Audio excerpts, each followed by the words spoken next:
my dad's constant refrain. Just give people a little breathing room. A little breathing room. Now everybody, extra $600 stimulus checks are going to some Americans very soon. Welcome back to the channel. This is your fourth stimulus check update and daily news report. Now workers in select industries could be eligible for additional stimulus checks of up to $600. The U.S. Department of Agriculture recently announced $700 million in grant funding, and that's available through new Farm and Food Workers Relief Program. And the bulk of the money, some $680 million, will go to help farm workers and meat packers to help cover crisis-related health and safety costs. Those costs can include things like personal protective equipment, childcare, and other expenses. We talk about price tags. It is zero price tag on the debt. We're going to pay for everything we spend. So it's not, people, understandably, well, it started off at 6 trillion, now it's 3.5 trillion, now is it going to be 2.9? It's going to be zero. So there are some Americans in certain industries that are receiving state stimulus checks and federal stimulus relief. Now, do you think that President Biden should send out a national fourth stimulus check for all Americans? And do you believe that he will get the job done? Tell me what you think in the comments. So additionally, some $20 million in grant funding has already been set aside for grocery store workers. Unlike the previous round of stimulus that involved direct payments, this specific stimulus check will be administered through grants to state and nonprofit assistance agencies. Agencies will apply for the grants this fall and must demonstrate the capability to distribute stimulus checks of up to $600 to eligible workers. And once the grants are made, it will be up to agencies to distribute the funds. I think the part of what has to happen here as well, for example, let's talk about my economic plan. The economic plan, you all are always, and understandably, legitimately, citing polls. Every element of my economic plan is overwhelmingly popular. Overwhelmingly popular. But the problem is, with everything happening, not everybody knows what's in that plan.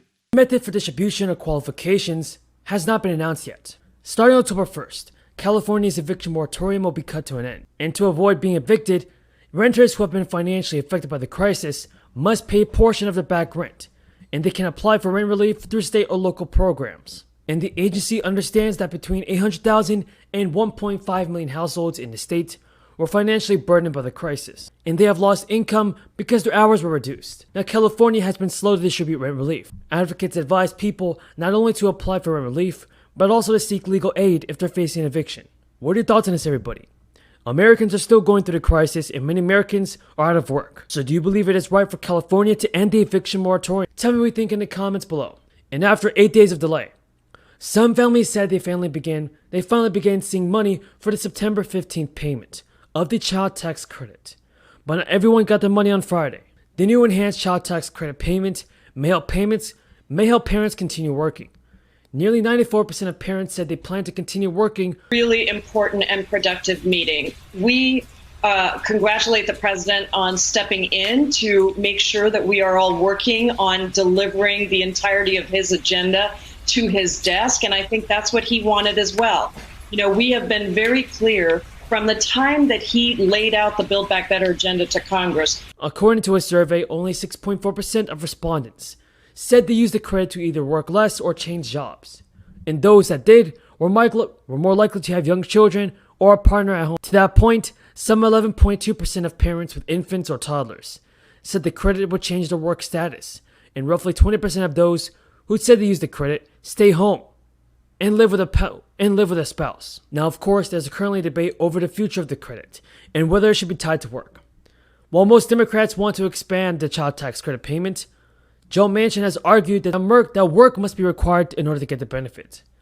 Now, increasing requirements on aid programs would keep the poorest children from getting help. Beyond supporting families at work, the credit will also potentially help level the playing field for children in low and moderate income households. Some families said that they intended to use the money to pay for essentials, save and pay for some extracurricular activities. And again, I'll just conclude by saying this is a process. And it's going to be up and down. That's why I don't look at the polls. Not a joke. Because it's going to go up and it's going to go down, it's going to go up. And hopefully at the end of the day, I'll be able to deliver on what I said I would do. One, bringing the country together on a few and very important things like on infrastructure, getting us in a position where we can have some coherent policy relative to foreign policy where there's agreement, moving us in a position where we're able to actually generate the kind of change in the dynamic of how we grow the economy. Not eliminate the super wealthy, not at all, but allow the working class and the middle class to be able to build out and up. And that can be done. And like I said, every time I hear, and I drive my staff crazy, every time I hear this is going to cost A, B, C, or D, the truth is, based on the commitment that I made, it's going to cost nothing because we're going to raise the revenue to pay for the things we're talking about. And we're going to give, and right now, if you take a look at the reconciliation piece, $1 trillion of that is the tax cuts. Not raising anybody's taxes, it's tax cuts. People are going to be paying less taxes, but the people paying less taxes are going to be working class folks. It's going to put women back to work. It's going to put people in situations where they have, as I know you're tired of hearing me saying, but I'll never. I was here in Nevada, not here, but I was 4 years ago running all over your state, talking to people. And 4 years ago, the ideas that I introduced into the political debate at that point were seen by the establishment media, by the establishment political class as radical and extreme ideas. Some of you may remember that. All right, people said, nobody, Bernie's a nice guy or he's not a nice guy, but his ideas don't make sense to anybody. Now, 4 years ago, I want you to remember the ideas that I talked about, which were seen to be crazy and radical. I said that if you work 40 hours a week, you should not live in poverty. We should raise the minimum wage to a living wage, $15 an hour. Remember that? Well, 4 years ago, that was a radical idea. Well, guess what's happened since? 7 states have passed legislation raising the minimum wage to $15 an hour, and the U.S. Congress will likely do the same within the next couple of months. 4 years ago, I said that we have a crumbling infrastructure, that is our roads and our bridges and our wastewater systems and our water systems. We should invest $1 trillion and create 15 million decent paying jobs. And people said, $1 trillion, that's so much money.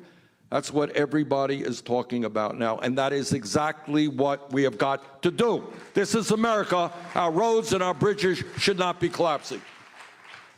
Now, 4 years ago, I said that, maybe 50, 60 years ago, if you graduated high school. The House Democrats are now ready for the reconciliation package to be set on the floor for a vote.